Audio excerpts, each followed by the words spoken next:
дар яке аз саҳифаҳои ҷамъиятии шаҳри Тарази Қазоқистон акси писарбачаи нашр шудааст, ки дар кӯча пӯшоки мактабии худро зери по гузошта намоз мегузорад. ҳамчун сутра ҷавон сумкаи мактабиашро пеши худ гузоштааст. хабар медиҳад сомонаи ЛКЗ. тааҷҷубовар аст, ки аксари шореҳон мегӯянд, ки хондани намоз барои кӯдак ин кори дуруст аст, бо вуҷуди он ки ин дар кӯча рух медиҳад, менависад нашриёт.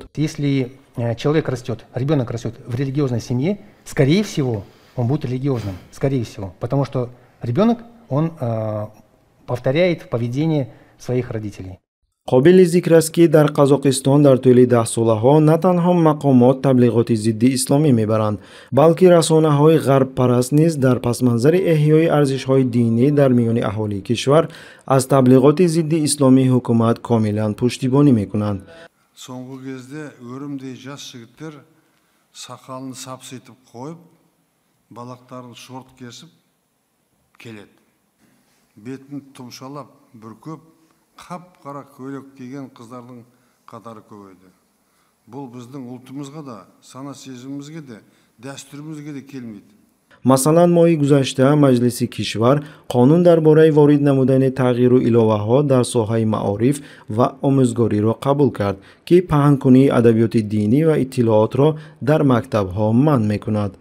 чӣ тавре ки сомонаи Орда Кайзет хабар медиҳад, зарурати чунин навовариҳоро депутат Асхат Аймагамбетов шарҳ дод. депутат чунин мешуморад, ки ин меъёр барои ба мактаб роҳ надодани ходимони дин ва гирифтани пеши роҳи паҳн кардани адабиёти дахлдор асос мешавад. мактаби мо муассисаи дунявӣ аст. аз ин рӯ он бояд ба мақоми худ мувофиқат кунад. агар хоҳед ки адабиёти динӣ бихонед, имкони дигар доред, падару модар доред. бигзор кӯдакон то синни муайян бояд аз ин гуна маълумот дур карда шаванд, зеро хулоса баровардан барои онҳо хеле душвор мебошад, гуфт Аймагамбетов.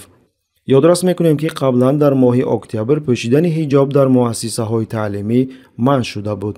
Да, есть четкая норма, которая ограничивает в организациях образования наличие религиозной и иной вредной для ребенка литературы. қобили зикр аст, ки сарфи назар аз сиёсати даҳсолаҳои зидди исломии режимҳои Назарбоев ва Тоқаев дар Қазоқистон ҳанӯз ҳам воизони динӣ ҳастанд, ки ҳама гуна амали режимро сафед мекунанд ва тарбия кардаи Русияро ҳокими қонунии мусалмонон меноманд. Как тебе не стыдно? Когда я, по милости Аллаха, живу в государстве, в котором 70% населения себя мусульманами считают, и где я горжусь тем, что мой президент говорит, я мусульманин, и строит мечети, джаза Аллах хайран. Пусть Аллах, субхану ва тааля, продлит его жизнь в подчинении Всевышнему Аллаху.